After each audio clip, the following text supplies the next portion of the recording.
jadi dipindah jadi tempat persujudan, tempat sholat. Pohon jati besar sumbangan dari Hyang Betara ini kalau dari kulturnya adalah siluman yang menguasai alat Tabawu ini, alat awak umum kalau di sini bahasanya alat awak umum, dan beliau tidak mau pindah dari sini. Kalau dalam satu sejarah lagi itu tempatnya adalah di jalur rel kereta. Sekarang kami di situ tempatnya, karena tidak mau lepas dari sini, tapi tidak melarang untuk sekular negeri untuk membangun masjid. Wangun suatu juga Kanden Amba. Nah ini itu dalam bentuknya adalah utuh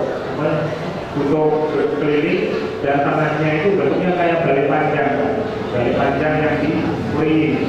Kalau kemarin saya dengan rombongan teman-teman itu ke Plumbon, karena di sana ada orang Gamal dan memiliki sejarah. Beliau mengatakan bahwa balai panjang itu dari Kaliandul. Benar, kesumbangan dari Kaliandul, dari Keraton Kanoman memberikan balai panjang. Cuma balai panjangnya bukan di Waringin, tapi di depan, dulunya itu di depan balai desa. Waktu balai desanya masih menghadap utara, dan sekarang sudah ditaruh di sampingnya masjid, kalau dekat kantil. Nah itu yang sumbangannya. Sedangkan balai panjang yang kita kenal di Bukit Tinggi itu adalah tempat sholat sebenarnya. Tempat sholat ada sejarah sendiri di zamannya Syekh Asyufi atau suaminya dari Imam Jagung. Nah, jadi WWH Putra paling sejarah. Itu hantu kecil, orang-orang rakyat jelata, mungkin bahasanya di sini hantu kecil, putih-putih itu hantu kecil. Orang rakyat jelata sama-sama menyumbang atau mencari rumput segara dari pilar laut untuk menjadi atapnya. Kawanci jumenangi jenis kamalamatya silbudi rasa. Kawanci itu di masa waktu mungkin ada saduran dari bahasa Sunda juga. Jenis kamalan ini nama dan tahun, namanya dan tahunnya itu sama, yaitu Sir Budi Rasa. Jadi nama masjid ini adalah Sir Budi Rasa dan menentukan tahun pembuatan. Sir itu adalah kosong, dalam itu namanya sangkalan. Kalau Bapak Ibu datang ke Jawa Tengah, Jawa Timur, nanti ada gambar di masjid, ada gambar bulus atau apa, itu menentukan tahun sangkalan. Bisa dibentukkan gambar atau dikalimatkan. Sir Budi Rasa itu artinya sir itu kosong, budi itu 1, rasa itu 5, 015. Untuk tulisan di Saka Gambar itu kan dibalik 510. Sama kalau di Saka kita di sana dilihat 28 itu tulisnya 82. Tahunnya itu 1625, ditulisnya 5, 2, 6, 1. Kalau yang sebelah ini itu tulisan ringkasannya. Jadi tahun Hijriahnya itu adalah 510 Hijriah atau abad ke-6 awal sejarahnya. Kalau kita bentukan Masehi seperti yang dikatakan kalau Bego bahwa jatuhnya karena ditambah 622 belum ada pengurangan, itu jadi 1132 Masehi tahunnya, atau 300 tahun sebelum berdirinya kerajaan Cirebon. Itu tahun pendirian masjid, atau kalau sekarang kita peringati tahunnya 906 pendiriannya. Nanti untuk tahun berikutnya nanti ada perayaan. Kembali di catatan yang di atas,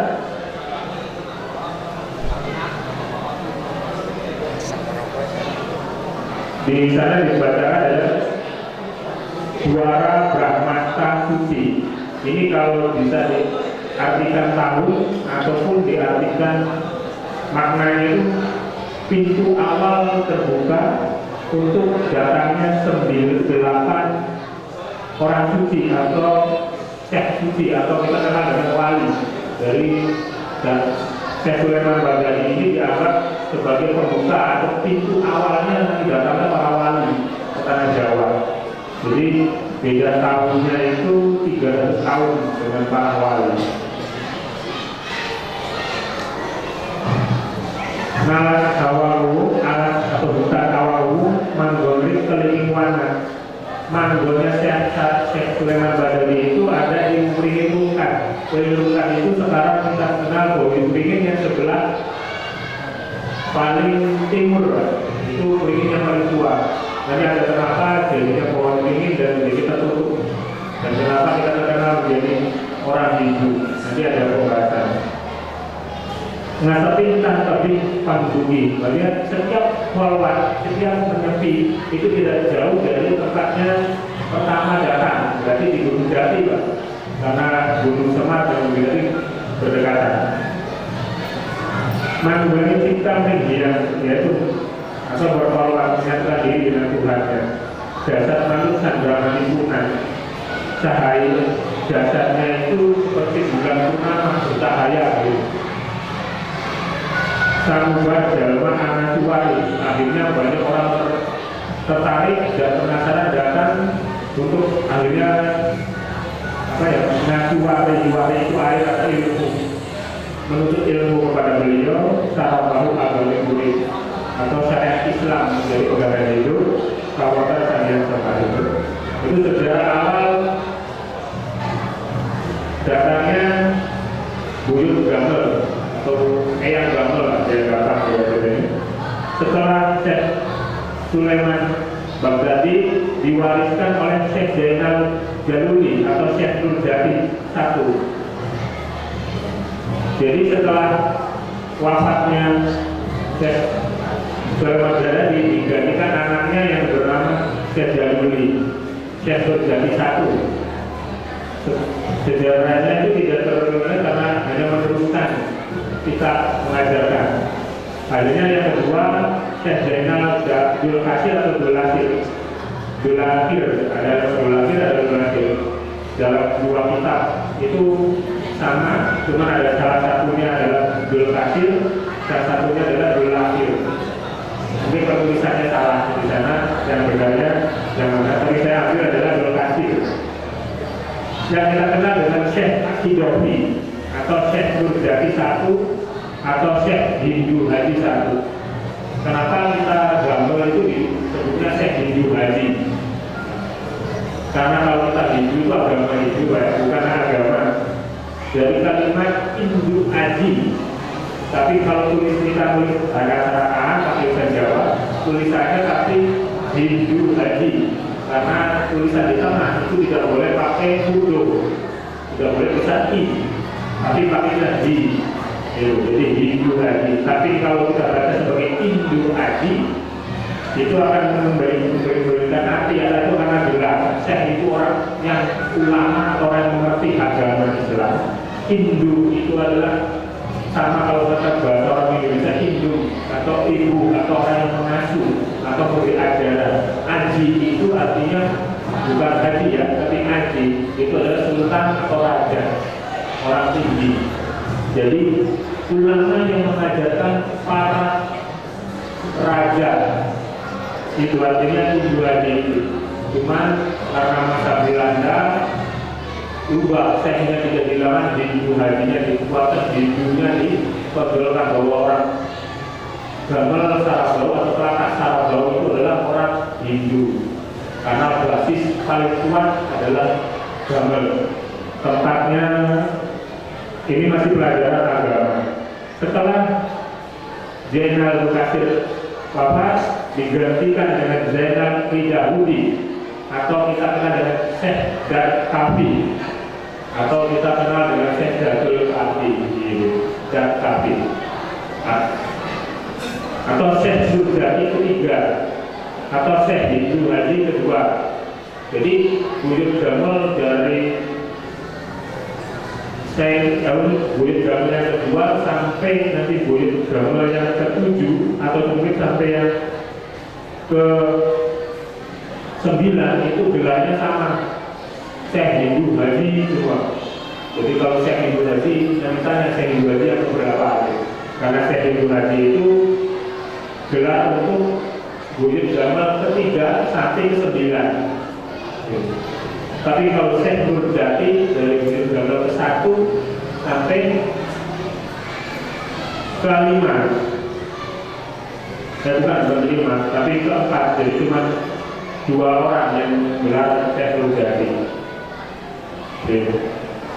Saat Syekh Kapi ini pemugaran dan karena dia punya adik, punya saudara, apakah ini adik atau sepupu, tidak diterima, yang mendirikan Masjid Abang atau Pangeran Tanjungan. Sebenarnya itu bukan pangeran, sebenarnya Syekh, karena ada nama sumbangsinya untuk membuat keraton dan dia ahli strategi, akhirnya diberikan juga Syekh Tanjungan. Syekh Tanjungan ini dalam literatur sejarah petang itu adalah Syekh Lemah Abang sebenarnya.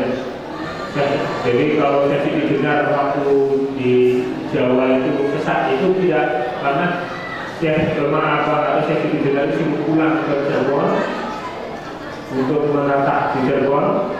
Beliau di sana disusupi sama muridnya yang dari Majapahit dan bergelar juga Syekh Siti Jenar. Dan itu adalah penisatan mulai jadi penisatan karena dicampur dengan Hindu. Syekh Darul Kafi ini sudah sering mulai dengan zamannya Puro Wali. Jadi generasi keempat itu baru ketemu dengan Puro Wali. Dan saat inilah ada nanti cerita ketemu dengan buyut Pangeran Cakrabulan atau bendungan pengantin sejarahnya itu. Di sana bukan diceritakan kalau di sana ada bendungan pengantin atau ilmu pokok bejaga dalam selokannya, dijelaskan di sana bahwa saat tanding itu bukan tanding ilmu sebenarnya, memang buyut gamal pengen menyerahkan ilmunya yang namanya pokok bejaga. Karena barang siapa yang ingin menyebarkan Islam dan menjadi raja di tanah Pasundan atau di Jawa Barat itu harus memiliki ilmu pokok bejaga untuk menguasai para jin dan para sanjang. Seperti itu. Pokok bejaga itu ilmu tuntasan, tapi ternyata kalau kita kaji lebih dalam, ilmunya itu bahasanya masih kata kalau saya dipelajari maka bahasanya cuma syahadat tanpa kalitan. Artinya la ilaha illallah, langkah pangeran, langkah ingsun, langkah sapa-sapa kejabat Allah. Cuman kabone sisinya pulang sama dia ilmu pokok bejaga, pulang la ilaha illallah cuma masih nyakseni anane Allah, merasa anu diri pula dari ini ada menjadi iman. Kabone itu nih zamannya Syekh Darul Kafi. Nah maka dia laksanakan lalu sejarah yang ulama berkata berdasarkan logika itulah yang sabun sepuh yang bahasa itu kulit jagate atau kalau di bahasa ini merah kayak yang saya jadi kan ke itu saat tanding Sunan Gunung Jati sebesar tak dikai ilmu tapi ternyata bacanya lain-lain kan mencet ilmu itu cuma dulu jadi jelaskan teman demoin melawan dulu. Nah sebelum akhirnya DWP izin Arab sujud. Nah saking apa ya uang becike buyut gamal akhirnya langsung Sunan Gunung Jati sujud gawe desa citra Islam kayak murid wali guru atau guru itu tidak tahu tua. Akhirnya mereka tidak menggandani sejarah. Kamu kok bedaga, soalnya itu dikenal dengan orang Sunan Wali Babe. Setelah Syekh Zainal Daudi punya anak perempuan Pak, namanya Nyimas Jagung. Nah ini perlu diluruskan antara Nyimas Jagung yang ada di Gamal dan Nyimas Jagung ada di Tengah Tani, Kali Tengah. Kali Tengah itu bukan Lima Jago, tapi keturunan Cina yang bernama Nyak Gung, yaitu Lima Agung. Tapi kalau orang sana namanya Nyak Gung, cuma karena apa sih lanui cantum jadi berarti seminara jadi saya semarga orang Nyagung jadi jagung tiga mana ada jagung jadi Lima Jagung bisa pada Lima Jagung bisa kayak padahal beda dalam Kali Tengah itu orang turunan dari Cina tadinya nanti zamannya Yongteng gitu. Lima Jagung nikah dengan Syekh Asyufi Sirnullah. Di dalam sana ada dua Syekh, ada Asyufi, ada Buyut Asyuf, ada Syekh Asyufi, ada dua versi dan makamnya sama di samping-sampingan itu buat istrinya tapi itu sama-sama nama. Jadi kalau Syekh Asyufi itu adalah tadi keturunan dari Syekh Al-Baghdadi yang datang sini, jadi satu jalur dia datang sini bisa dengan orang agama, makanya nanti Pangeran Surodinata itu turunannya 10, kalau diturunnya pada turunannya 11, keturunan 12. Kenapa bisa itu 10? Jadi ada sejarah. Lima Jagung itu berbeda turun di Syekh Asyufi dan dipegang Syekh Asyufi ini menjual Syekh Hidul Hadi ketiga. Syekh Asyufi menurunkan Syekh Muji di Pati Jalalullah atau Syekh Hidul Hadi. Ini mulai membuat makom, bikin pendukuhan aja, cuma tidak belum besar, terlalu besar. Di sana Syekh Muji di Pati Jalalullah. Setelah itu diturunkan lagi ke anaknya Syekh Qudratullah. Sebelum menjadi duku maja itu sebenarnya masih telapak Sarabahu. Itu sangkupannya dari Demak sampai ke Raja Galuh atau Kadipaten itu luas. Setelah punya anak besar karena belum punya nama disebutnya anaknya duku maja, anak maja. Jadi duku maja itu nama anaknya. Baru terkenal duku maja dan itu mulai terbentuk nama kedukuan. Disitulah mulai tempat mengajar ilmu kanuragan apa, tapi belum besar, belum menjadi kerajaan-kerajaan kesini. Kerajaan kesini itu nanti setelah anaknya. Syekh Mujawati Qudratullah punya anak lagi Syekh Mudirati. Ini hanya meneruskan kepemimpinan atau pesantren Sarab-Baru itu kalau zaman sekarang sarafnya adalah pesantren nantinya. Setelah Syekh Mudirati punya anak Syekh Delik Semuningaran. Ada 3 nama Delik ini. Yang pertama ada Syekh Delik Semuningaran, Ki Delik Rengat Delik, ketiga adalah Kliwon Delik. Untuk dibedakan Syekh Delik Semuningaran adalah orang tua. Ini nanti cucunya itu baru dari Rengat Delik. Dan nanti setelah Surodinata itu ada satu lagi datanya dikada itu nanti Kliwon Deliknya itu. Gak tahu Kliwon itu sebagai apa kalau di desa itu. Setelah saya Semuningaran dari Semuningaran punya anak Dimas Halif Lambang Siti Nafisa. Ini putus lagi berarti. Makanya nanti gelarnya bukan Syekh setelah Dimas Halif Lambang Siti Nafisa ini bukan Syekh karena sudah putus. Jadi putusnya 2, Dimas Jagung dan Siti Nafisa. Itu putus karena kalau seorang Islam silsilah pakai anak laki-laki. Cuman Dimas Halif Lambang ini menikah dengan pakaian lelana. Makanya ada sejarah yang tidak boleh dibuka siapa sih pakaian lelana ini. Cuma ini adalah forum pribadi, forum sendiri kita buka bahwa pakaian lelana itu adalah keturunan